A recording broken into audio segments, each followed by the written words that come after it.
Hello, welcome. So it's the end of the year. It's December, and I was struggling to come up with a video. And then JC came up with a bonus video saying all my projects that I have in the works. And like an update of like what is happening, where she's at, kind of thing, sort of, but more like her works in progress. That's more of like what it is versus or not like her works in progress, but like all her stories that are in some version of emotion versus like what I do at the beginning of the year, talking about what we're writing, what it's at right now, and where I want to do for the year for it, which is what we put out in January usually. So I'm stealing her idea, told her this. She said, go for it. And we're going to do that. So we're going to talk about all the stories that I'm currently writing right now or doing some kind of work on, stories that I want to start relatively soon, and that's about it. I might also use this to touch base on stories that are kind of idle. That's the word. Because I didn't want to say paused or put back or anything. Idle is, I think, a good definition for that. And we have 2 stories for that. So that is what we're going to do. I have the computer up here. Now, what are we working on right now? So currently what is in progress? If we go over to the project Blasphemy Universe, I'm in the middle of writing the Project Blasphemy prequel. I had to stop because I was stressing about it and word count and stuff, but I do plan to go back to it. So we have that in the middle. That's in progress. And then I'm currently drafting Project Blasphemy 2. So those are both whips that are like in the definition of currently being drafted. I think that's what I should call it. Currently being drafted. Project Blasphemy 1 is the story of Lucifer, who goes by the name of Lucian, and they go by they them pronouns. They are gender fluid because they are a celestial being, and they fall in love with Oveja, who is the second coming of Christ times 2, which we don't know that if you just read book 1. If you read the prequel, you know it's times 2, so it's not super important, but it's there. So Oveja is the new Jesus, and when they met and had sex, because this is an erotic romance, they did not know who they were. They felt weirdly drawn to each other, but they didn't know why, and lots of things were complicated right at that beginning part. So they didn't know who they were, and they find out later. So it's their story of them coming to like realizations of their feelings, coming together, while also trying to prevent the rapture. Because I decided to go with rapture instead of like doomsday. So rapture. And as someone who has taken theology classes, I kind of pull a little bit of things, references. This world is also inspired by Good Omens, in the sense of I came up with this idea while I was in full-blown obsession after season 2 came out, and I watched a short of Crowley, and it popped ideas in my brain of Lucian. And instead of it just being a random demon, I decided it to be a devil. And really book one is much more inspired, and how I feel like it is like Crowley vibes. If you want to see where my inspirations come from, I feel like it's a little bit more Crowley vibes. It's a little bit darker, and yeah. So that is what book one is about. So that one is done. I wrote it and then I went through and reread it and fixed a couple things. There was a whole setup at the end that I kind of glossed over that I went back and fleshed out. And that was like the first draft. Then I had someone read it because I felt lost. I felt lost. I didn't know what to do. I think it was too close, even though it had been like 6 months since I had looked at it, but I was still so obsessed about this book. I do have a vlog of going through that first edit, which I know it's going to be up here. I can link that there, and you can see me gushing about the characters, the book. I'm still in love with that first book. It may just be my favorite book ever, no matter what anyone says about it. But so I have someone currently reading that, and then after I do finish book 2 and go through a first edit, possibly I will go back to do a second edit of book 1, whether or not someone has read through it. So I have that because my alpha e-beta reader person who is reading through book 1 is still in the process because she is kindly editing it while she reads. And I am a mess per my disorders and stuff. So it takes a while. I'm a lot. So there's that. So then if we go to the present and we talk about project or no, to the past, excuse me, and this all takes place in the future. Let me also preface this. Project Blasphemy Universe is a near future world where book 1 takes place on Earth until the very end when we go into space. The prequel is still near future, but it's closer to our future, being that it's the prequel of book 1. And that one is the story of the Antichrist. So Lucian's child, which is a female. So Lucian's child or the Antichrist, and the second coming, who is Emmanuela. The Antichrist's name is Terry, and the second coming, Emmanuela, their story of falling in love. Because while I was writing book 1, and so to tell you how hard I was in Good Omens fandom, I was listening to videos with edits for Good Omens. I actually still have playlists on there, but listening to it hardcore, reading all the fan fiction. I read all the versions of Good Omen books. I rewatched movies. I watched people's reactions. I was consuming an endless amount of Good Omens for like 2 months during this book. That doesn't count the pre of me doing that before this. So during all of that, I had an idea about the Antichrist falling in love with the second coming, being that book that in the end of Good Omens season 2, it sets up the rapture and Jesus' second coming. And people throwing ideas and theories, talking about where's Adam and what is Adam doing, who is our Antichrist in season 1 / the first Good Omens book. So I took that idea, ran with it, and was like, what about if the Antichrist and the second coming got together? Why not? So that prequel is on the moon.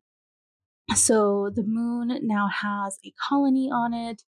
It's very peaceful, kind of idealistic. It's not like a utopia, but it's a very nice place. Definitely where people who do have money, but it's not necessarily rich people, um, live.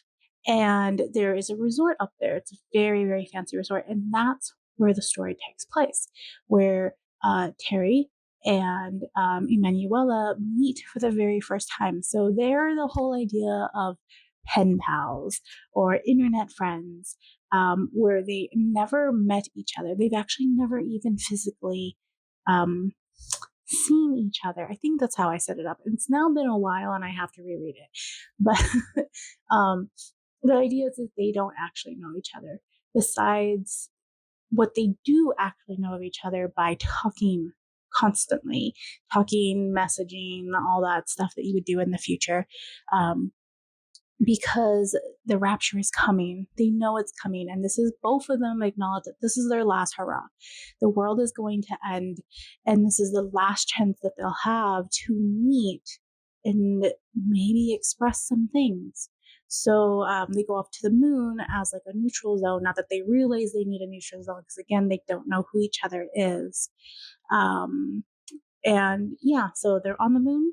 They found out who they are to each other, both as the Antichrist and the Second Coming, but also as their feelings for each other and what happens there, and why Oveja becomes the second coming. So what happens? So that is what the prequel is, and that's what is being that one I would say is paused until book 2 is finished, and then I go back and finish drafting it, but it's technically in the middle of drafting. Book 2 of Project Blasphemy is an indulgent piece, and I would say it has more Aziraphale vibes. So book 2. In book 1, we meet Asha, who is the Prince of Lust. Amadodius, I think, is the actual full name of the demon.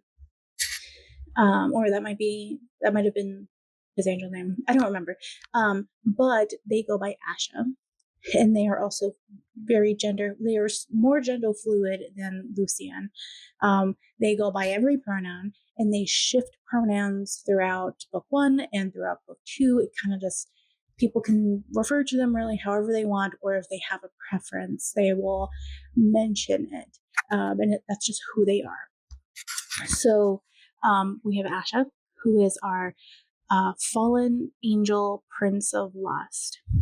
Because in my universe, hell definitely has like a hierarchy, in the sense of demons are different types. So you have the first demons, which are actually the fallen angels, and who still keep their very angelic qualities for the most part.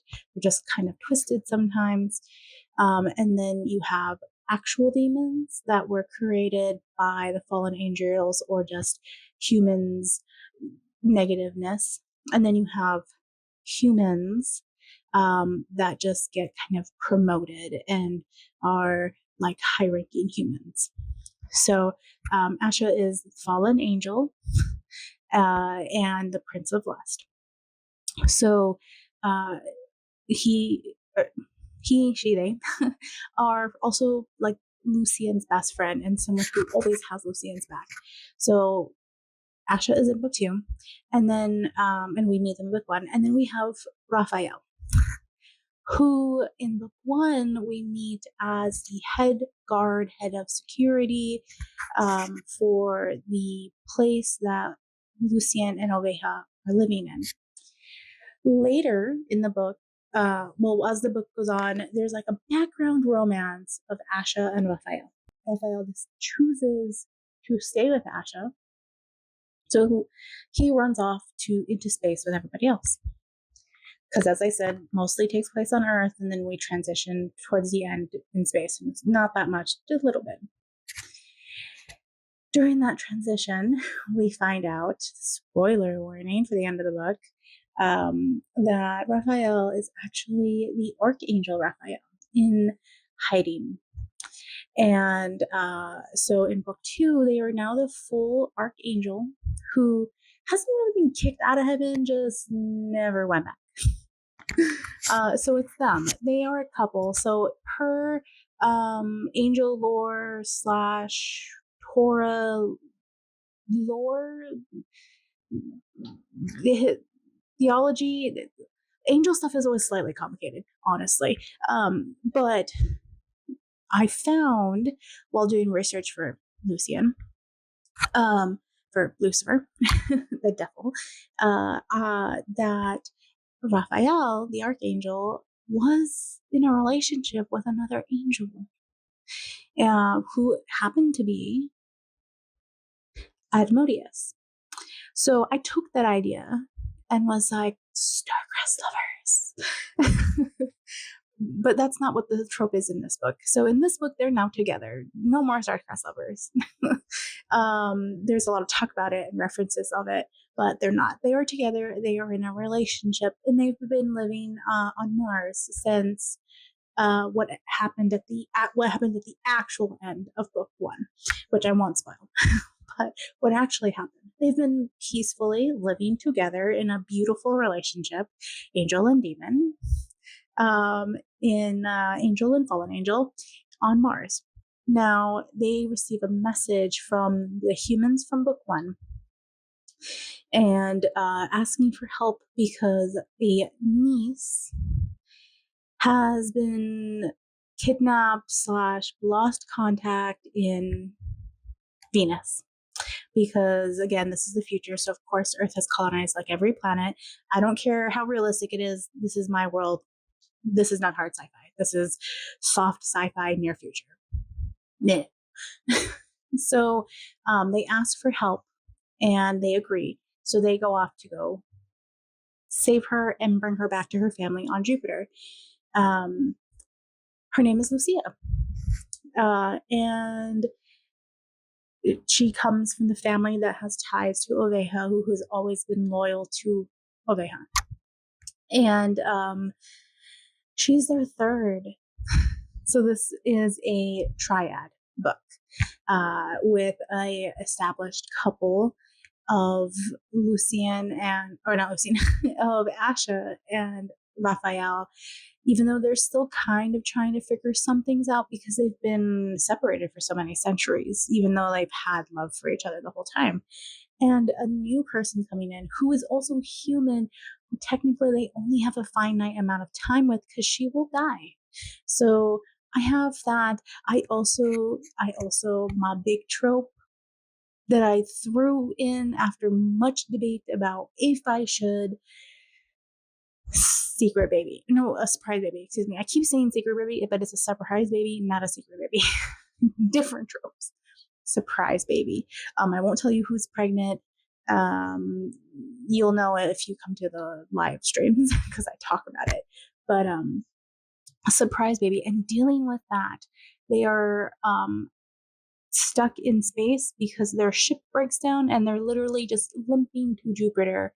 A really short or like reasonable trip turns into a long trip, and so I throw in the like forced proximity also to try and get these 3 together, and that's what that is. So that's a close off universe. I'm not planning any other stories. If I have anything extra, there might be small things for like my Patreon and Rain members, little like, one shots of maybe some of the human characters. But that is it. 2 books and a novella for Project Blasphemy. Now, for my serialized stories and my like works in progress, or my drafting, Hunger's Desire. It has a title. The only thing I have that, well, there's one other thing, but pretty much the only thing in substance that has a title. Hunger's Desire is also a total different universe world. These universes don't mix, but it is also a near future, much more nearer, but a near future, take place in the near future, somewhere like in this area, like southern America, like, because I'm in Arizona, so like inspired by this area. I don't really give names to anything, but it takes place in the future, and it follows a succubus and a Latino vampire. So the big premise of this was I decided I was struggling with a different project, which I'll talk about. And I was like, I just want to write about sex. I want to be okay and embrace the fact that I enjoy writing sex scenes. I enjoy writing sex. It's actually really fun. I shouldn't be embarrassed about it. There's nothing wrong about it. And decided, you know what? I'm going to write the whatever I don't give a fuck about project. That's what this was. I was like, I'm just going to write what I want to write. And Hunger's Desire came forth. So the idea behind this story is our succubus, which, if you don't know, succubus is a demon who feeds off of human sperm and or like sex dreams, depending on the lore. And then an incubi or incubus is a male sex demon who feeds off of female sex and dreams. So there's other not versions, but there's other things in lore and stuff like that. I don't take that. I take that very minimal basis of what these creatures are. So Katia, who is our succubus, she is someone who kind of has like a disorder where she is extra hungry. She cannot be easily satisfied. You can kind of think of it as someone who has a very, very, very high metabolism, who can never be full for longer than a second, and maybe is just never full because they just need to eat constantly. So because of this, she has almost killed hosts, which is a human that chooses and you accept to be your feed. And multiple supernatural creatures have this. So like vampires also have this. Somebody who chooses to be with you and gives you fresh blood is a host. So she has almost killed hosts before because she literally drains their life through sex. Drains theirs. I'm only going to push Google or YouTube so much. She drains the cream completely out of them that they die. So she has done that in the past, and she actually moves around a lot because of this. So actually, where she's at right now, where the story takes place, she's a new resident. She has recently just moved into the city. Now, on the other side, we have Sebastian, who is a vampire.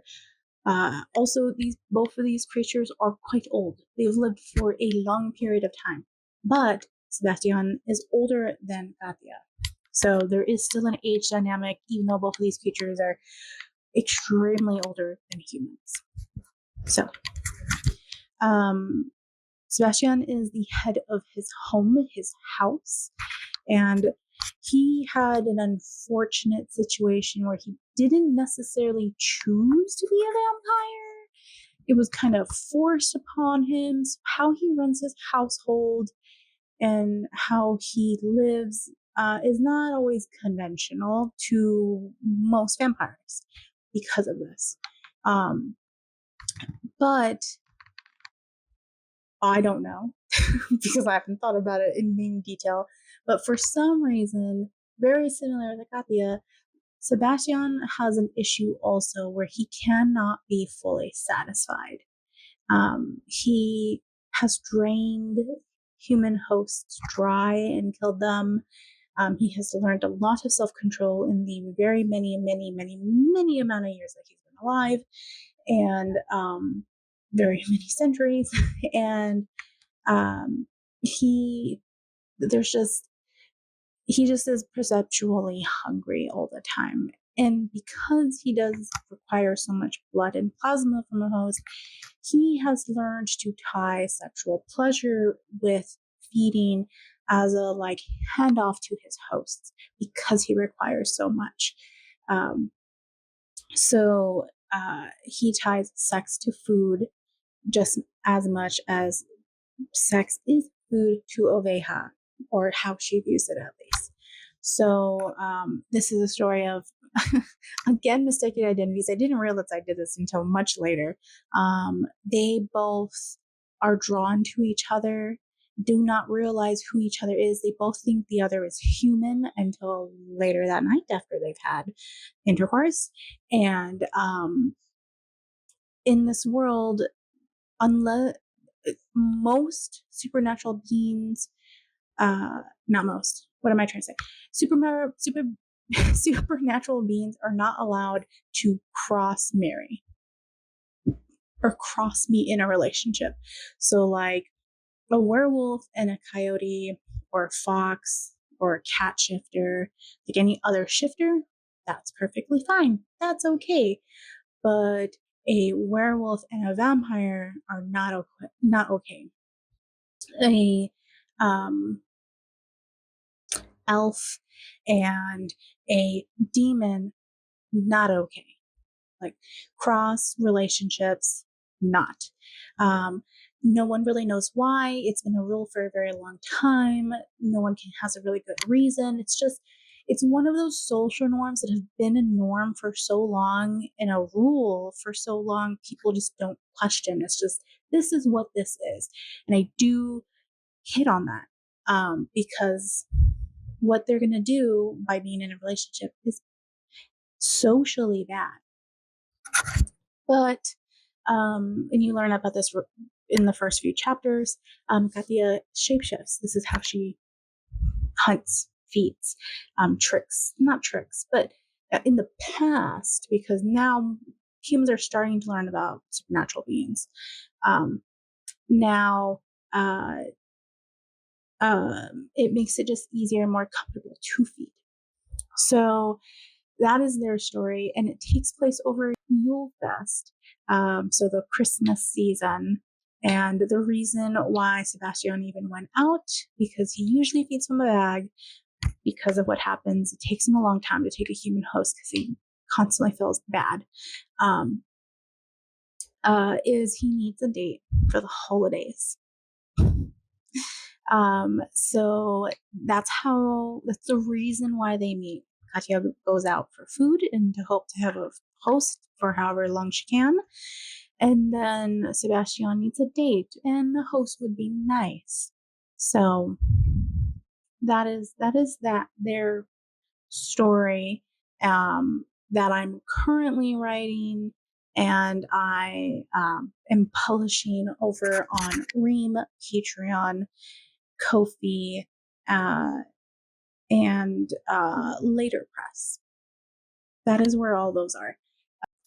Ko-fi is, as Bungle is editing it, that posts every month. Over on Ream, Patreon, and Later Press, you get 2 posts a month, so bi-weekly, of books, but it's behind from Ko-fi. Through that, I'll also warn you, if you're reading this wanting a holiday book, we have not hit the holidays yet. Or, I mean, we haven't done any holiday stuff. It is the holidays, but we haven't hit any of the holidays. And this is, again, taking place here in like a deserty area. So if you're wanting like snow vibes, this is not the book for you. There's not going to be snow. This is a desert. So that is that. But while I've been writing it, I realized I have a lot of good things. I have a thing that could tie in this. Great lore. So that is not necessary. It's not in draft. Whoops. Well, it kind of started in draft, and then I put it on idle. So I guess this isn't or a pause book. I will get back to it after Hunger Desire. So I have that, but before we get to that one, the paused one, in Hunger Desire, you get introduced to Mia, who is Sebastian's spawn. or child. They are also a Latine vampire. I am going to write their story, and they're going to be a triad. This is a theme, I warn you. Not everything will be, but if you don't like triads, you might not like a good amount of what I'm thinking of recently coming out. So, Mia is obviously a vampire. They have like normal stuff. They're a normal vampire. They have their host. Hold on, let me get names because Lord knows that I don't remember any of those things. That's requiring too much of me. So we have Mia, the vampire, and also their host, Alatia. Alatia.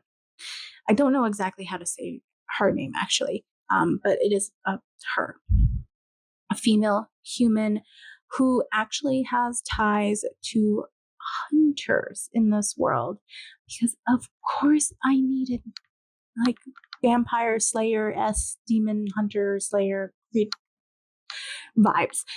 So she's not a normal human, but she is it's really an introduction for the third serialized story that will come out. But we have Alenta, who is her host, or their host, excuse me. I mixed up pronouns for characters. For Mia. Alenta's Mia's host.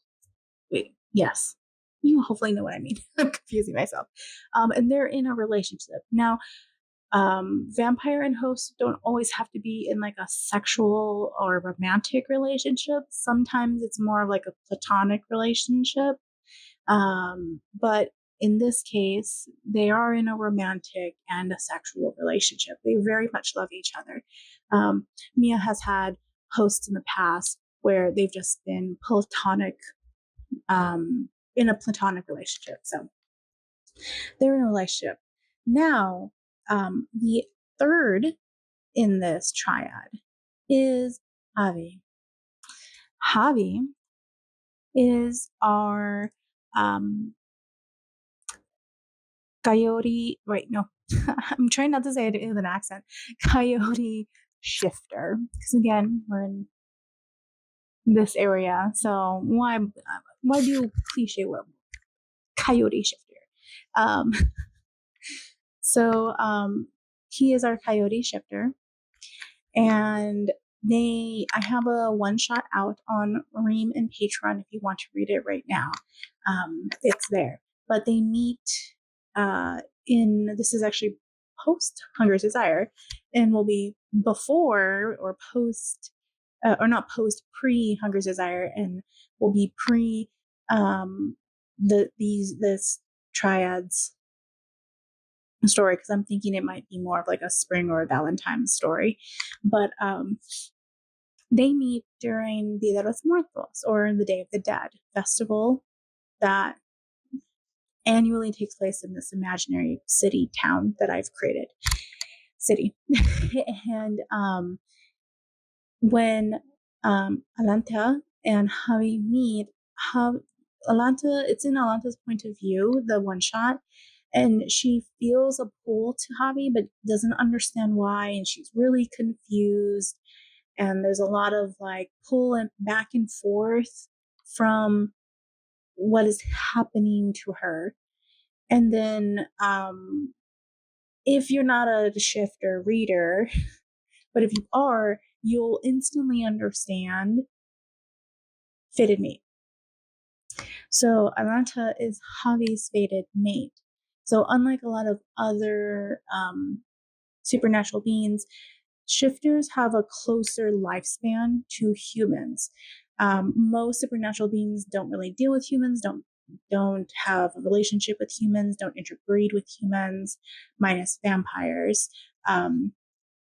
But shifters do, because they do occasionally have fated mates with humans. So within their supernatural society, interbreeding or interrelationships with humans are just barely tolerated more than vampire relationships. They're like, hierarchy system. So he recognizes this is my mate, but then realizes she's taken and attached to a host. So that is their dynamic. That is what's going to happen. So we got vampire, human that has ties to hunter society, and shifter coyote. That's what that story is about. So that one is still more brainstormy, but I do have a one shot of that story, or the pre of that story. Because again, I'm thinking it's going to be more springtime, maybe Valentine themed. It's my world. Maybe I'll scoop Valentine's into spring and cheat. So, yes. I'm kind of trying to tie it to a lot of pagan things, so maybe I'll look up some pagan holidays in like spring Valentine's inspired. If you have something that fits a lot of that, like Yule Fest is Christmas, or like Samhain is Halloween, and the Day of the Dead is an Aztec holiday, or a lot of Latin cultures have a version of that. So give me a pagan holiday if you have one, if you're watching this, for Valentine's spring-esque thing. Maybe I'll look into that for Mia's story. Now, the other story that I was writing completely different when I was debating about doing serials, and I was like, maybe this is too much for a serial. And then Esther, our lovely Esther, who's queen of serials, told me, no, the reasons why I stopped writing this and was nervous about it actually are reasons it would be a great serial. So don't know when I'm going to get to this, but technically it's paused because I started writing it already. And I don't remember any characters' names, so I will have to open it. Okay, I found my notebook. I also opened the draft. This one I had, just for reference, I'd already written 7,520K and before I stopped it. So this one is the future. So there will be a time jump. So Sebastian and Katya's time frame to Mia, Alanta, and Javi's time frame will be quite close. Then we'll have a bigger time jump into the future for this book, or this serial. So this follows primarily Emmy, who is our human hunter. So she's a hunter / they also call them keepers, because as much as they hunt supernatural human beings, they also try to protect some of the more like animalistic supernatural beings. So we have that, and then this is a triad. And then we have a elf who comes from Europe to this area. Tyron. Lord knows I don't know how to say anybody's name, let alone names that I looked up. So they are a they're inspired by a Nordic elf. Ooh, there we go. Nordic elf, so very much like tall, like Tolkien elf, not short. He is he's an investigator. He is a elf police officer, you could say. Let's just say that. Make that simple without being complicated. So he's an elf police officer that has come to help to deal with a international bad guy crime thing. This is the closest I'm going to get to a mystery. Let's just say that. And then we have Galino, who is the third love interest. Now, what is interesting about this is that Emmy is not the oldest child, technically, but she's the most powerful hunter in this hunter family. And this hunter family is a big hunter family. It's like the Kennedys kind of thing, where it's like everyone knows this hunter family, like it's a big deal. So in order to hopefully not cash in, but like get something out of Emmy's powers being so and abilities being so like top notch. Her father wants her to marry and have kids but still work and like do her job and stuff. So she is in an arranged marriage with Galino. And Galino is just a normal human. He has ties. He has ties to the hunters because his family lives close to the hunter like complex. He lives in a rural space where people are not so complacent as in the cities, because at this point in the world, everybody knows about supernatural beings. The supernatural beings kind of like had to step in and save the earth from humanity because of our stupidity. So there's a lot of like control that the human supernatural beings have. Now the hunters still are there to kind of like keep some of them in check because corruption is always going to be everywhere. But really, a lot of their job now is dealing with the more monster type supernatural beings. So, and they tend to plague more of the outskirt areas. And again, Galileo is from like a rural area, and for their family, it was a big honor. If anything, I don't remember if I wrote this down. I think I did because it's popping in my brain. I think a different sibling or maybe a sister was originally meant to be with Emmy's brother, who's the eldest, who is technically going to take over the family, even though he's not as strong. But when Emmy showed that she was more powerful, the arrangement was switched off to Galileo, and he's been trained in the ways to be a good, proper husband and be very domestic, kind of, for Emmy, as Emmy would be the more like dominant in that relationship, not just because of class, but because hunters tend to be more like powerful beings. So that is what that dynamic is, without telling you what the story totally is. And it really has no bearing on the first two, besides me deciding to smush these worlds together because it really makes sense to smush them together. And I might now just throw references to Sebastian and Katia and Mia and Javi and Atlanta.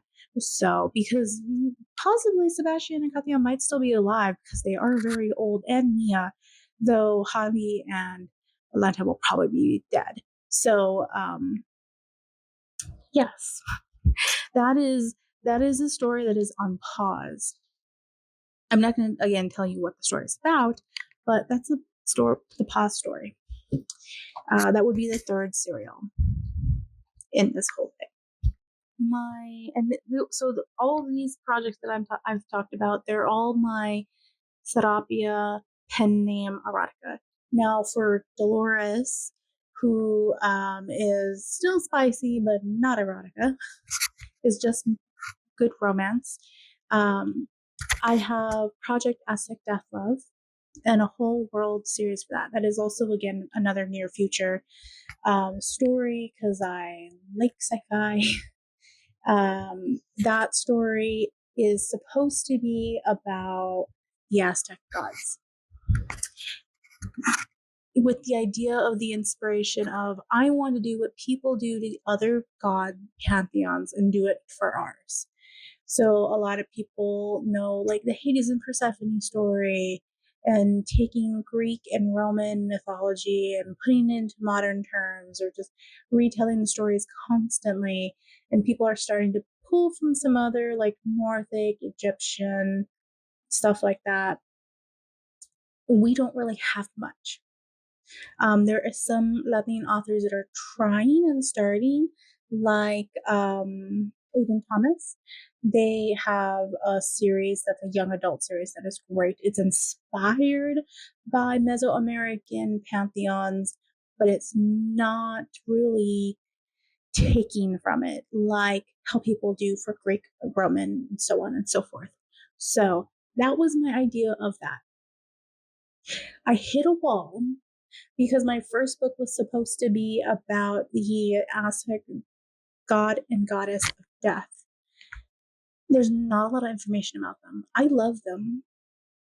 I also love a lot of death gods. But this one is that the problem is there's not a lot of information, and I kind of got lost, and I didn't want to copy stories on Hades and Persephone, so I kind of just stopped, and then that's when I started writing Hunger's Desire, because I needed something else to write because I was getting stressed. So that is on idle. I would say it's paused. It is paused. Any Dolores content that's going to be a book right now is on pause because I don't know what I want to do with at least that universe. I have two other books that I'm ready to write in that series that I actually have mythology that I can pull from. There's a story that I can pull from that would be much easier than this one. And I need to later I'll not have time. Later I'll go back and realize, can I rearrange this so that the god and goddess of death book doesn't need to go first? I can sit on it more, but I can write the other stories maybe in a different order. There is that one. That one's paused. And coming to Dolores still. Coming off of that which might help that, but I haven't really done anything besides collecting videos for research, is I'm debating about writing a series that would be like a sports romance, but instead I write again in the future. It would take place in the same universe as a Project Aztec Death Love, where it's the Aztec ball game. But we brought it back and we play it in the future. And maybe I utilize holodecks. I'm not exactly sure, but it would have the inspiration of like a sports romance, which I don't read that much of. So what I need to do is sit and read a bunch of sports romances, a bunch of different ones, and learn tropes and what people expect in order to do that.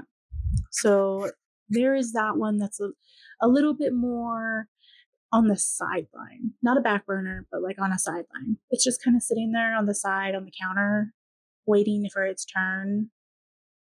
But I haven't put it on the stove yet. So there is that one. Now I do have an idea because everyone was writing small towns, and I kind of felt, I guess I had FOMO for a hot minute. But I do want to do this, but this is probably going to be something later because actually it's no longer a priority. After I got over my FOMO, I was like, great idea, no time for it. But I technically restarted writing it. This would probably be like a novella series.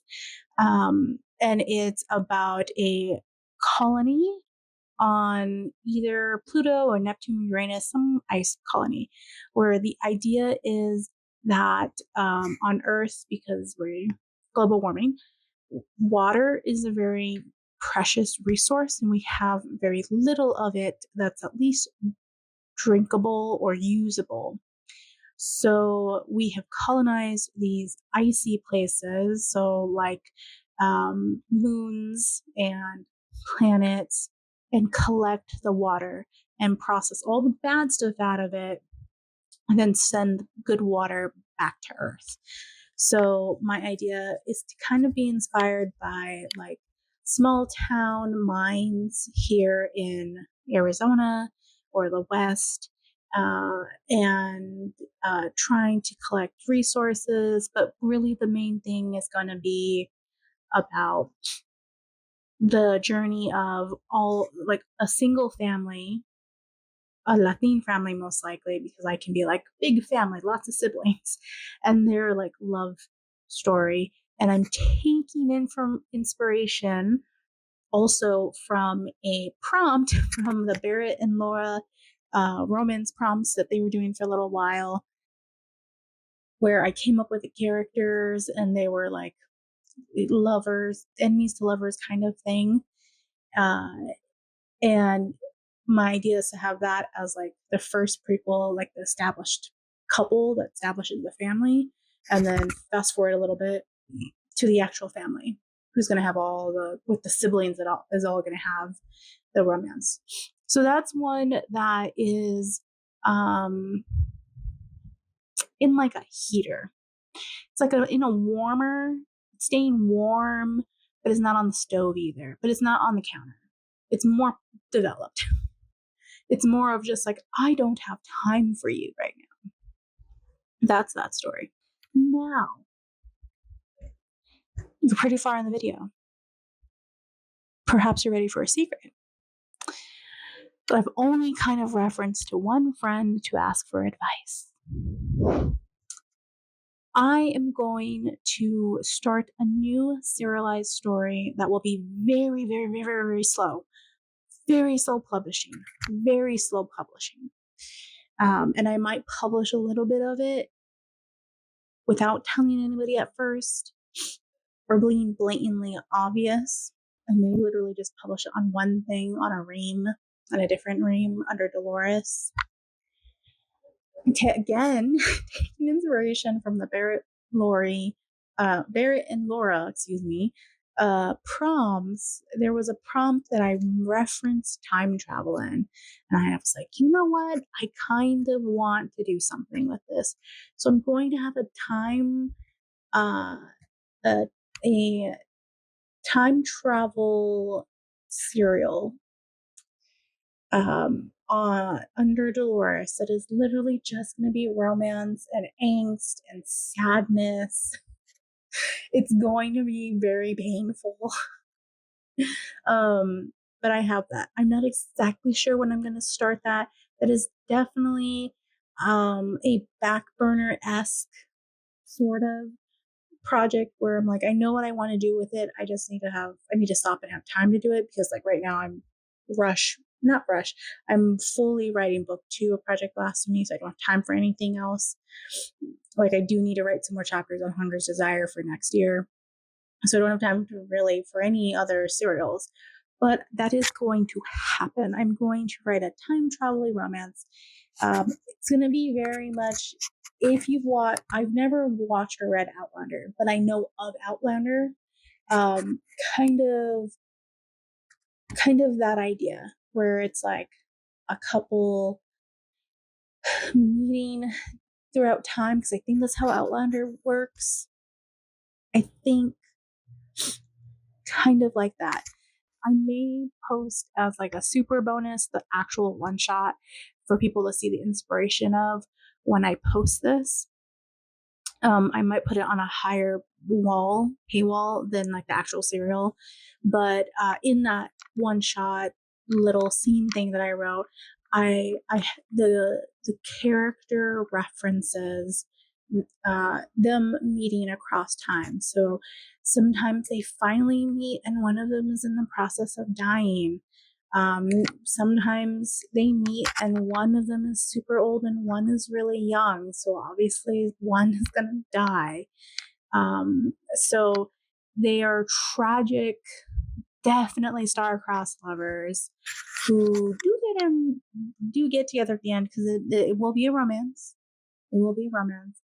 But my plan is for it to be painful. This is going to be my painful project. Like, how many times can I poke you with a needle and you be complacent? That's kind of what that is. So that's the secret. Now, projects that I'm not exactly sure what I want to do with, but I still feel compelled to do something with them at some point, that are just idle. These are my idle projects. So the first one is Project Sci-Fi Romance. If you are not a new person, you would have seen me start to write this, and then I stopped. I stopped around the same time when I started Hunger's Desire, drafting it. Project Sci-Fi Romance started off with a very simple idea of a world in another universe where humans do not exist, and was very much inspired by like Star Wars. Star Trek, and it took place on a space station, kind of like sort of like Deep Space Nine ideas, but it was a medical space station. So everyone that works there, except for like people who deal with like upkeep of the space station and like shopkeepers and stuff, the majority of the staff are all medical staff. And the first book's idea, because I had a whole bunch of book ideas for this, the first book's idea was a war broke out with the Confederacy against an empire, kind of like Romulans or Klingon-esque people. Either way, bad people. War broke out. And our main character, she is half of that species, and then half of a major planet in the Confederation. I think I called it a Confederation, like the Federation, like in Star Trek, like the Federation. But I think I called it the Confederation. So she's half and half. And very much like what we did during World War II, the Confederation kind of panics and decides that they need to ship out everyone who's from the Empire, get them out of the Confederacy, almost with no leeway. And she panics, and her family even panics, and they're living on another planet while she's living on this space station. And the idea comes to mind, why not marry her best friend who lives with her, who came with her on this space station? Now her best friend loves her, like loves her. And he is also half of two things, but two people within the Confederacy. So that part is not really a big deal. But their halves have a lot of like sexual, like pheromone mating things that happen that they don't necessarily think is going to be a problem, but it kind of is going to be a problem. So they're dealing with that stuff.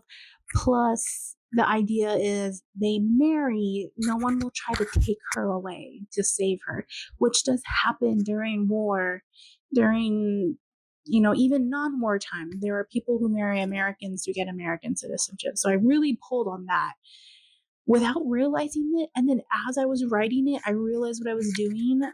And besides feeling overwhelmed, because I didn't want this to be long, which I think it will actually be long, I had to stop because I was like, I don't think I'm ready pretty much to write a story about immigration, is unintentionally what it was turning into.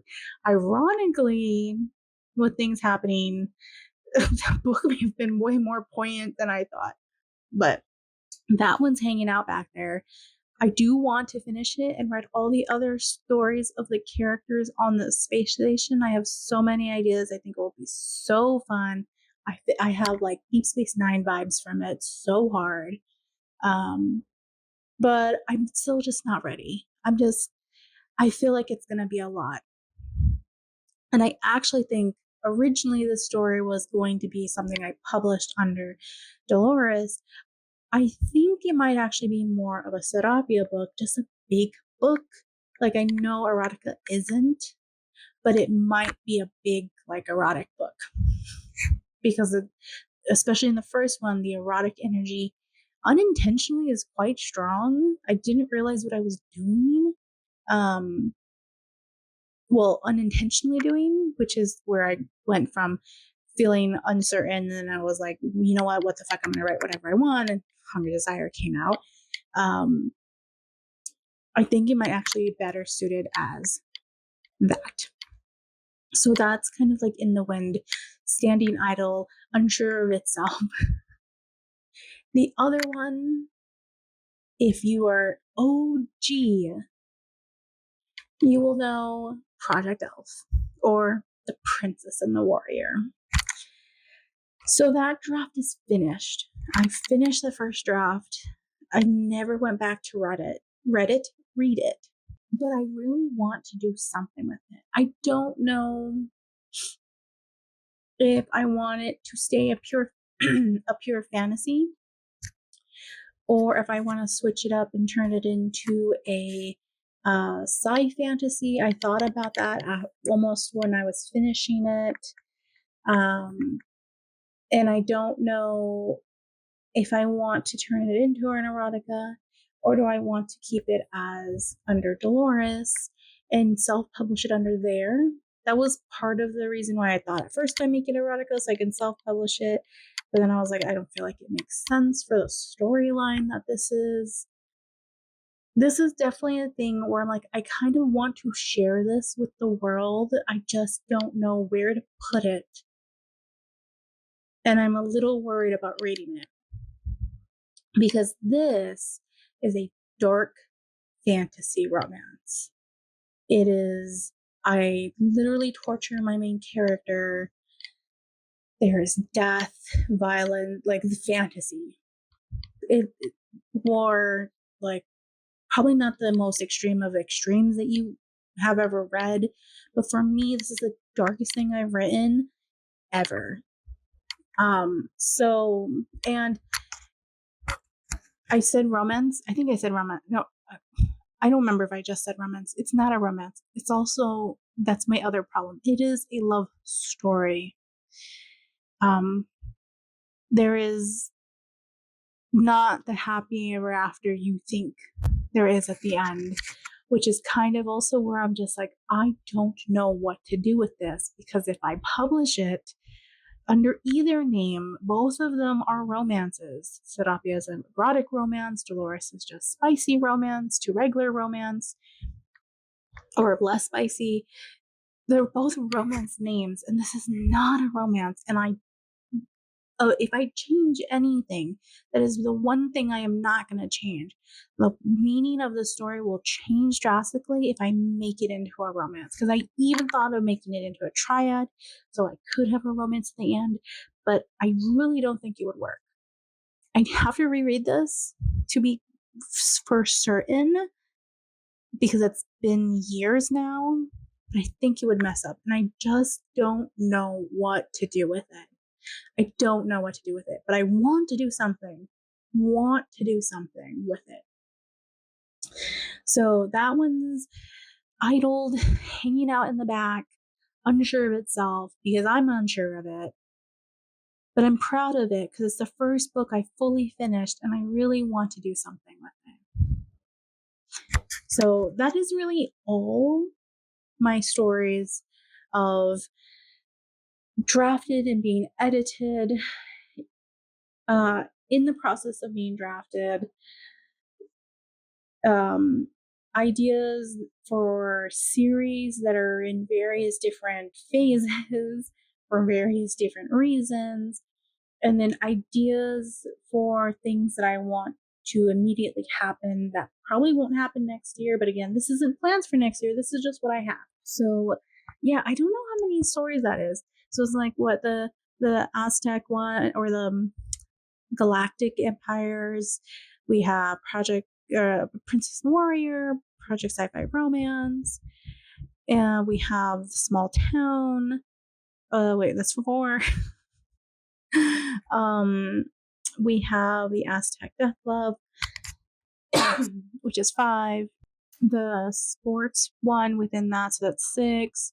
Then we have Project Blasphemy, all 3 of those, so that's 7, 8, 9. Then we have Small Town Colony, so that's 10. And then serialized, we have Hunger's Desire, 11. And then we have the time traveling one, 12. And if you take the other 3 in the Hunger's Desire universe, so that's 14 projects, sort of ish. Really, but really all I'm working on is Project Blasphemy, Hunger's Desire. And I'm going to start working on the time traveler one slowly. So really just 3 things right now is what's happening. maybe 4 if you count the prequel for Project Blasphemy, 3, 4, the most 5 active ones for editing of book 1 of Project Blasphemy. So not that bad for like actively working on actual projects that are in different states of being. I've less than JC. No, I'm just gonna say that. I'm gonna link her video. I'll put it up here too, so you can see. And she only did it for one pen name. I did it for both. Not that it's a competition, but yes, I have less than her. So this was fun to kind of just talk about projects and what they are and ideas and things that I'm doing. Next month for January, we'll have the goals video, and I'll go over projects that we're actively going to be working on, which are probably going to be those 4 or 5 projects, updates of where they're at, what I want to do in the year to them. So yeah, that is it. Feel free to do this too. I again did not come up with this idea. I don't know why I didn't think about this idea. I'm so glad JC thought of this and posted her video. But yeah, check her out. Like I said, I'll link her down below. And that's it. Let me know how many projects you have that are actively going in whatever state that you find fit to tell me about. If you want to support me in any of my thingamabobbies, so that I can keep on writing, and I have all my links down below to my Ko-fi. And then if you want to read Hunger's Desire, if you thought it was interesting, down in the description is the Serapia link tree, and that will give you access to whichever version of Hunger's Desire you want to read on whatever platform you find comfortable to you. So you can check that out there. And yeah, that's it. If you want to see me live, I did mention live streaming a couple times. I do writing sprints on most Mondays. And there is when you can kind of get sneak peeks on how the draft is doing and information on the draft. Thank you so much for coming. I greatly appreciate it. And I hope you have a great holiday or had a great holiday, because I'm not exactly sure when this is posting. But yeah, that's it. Thank you so much. And I'll see you guys next year. Bye. Tell stories and prosper.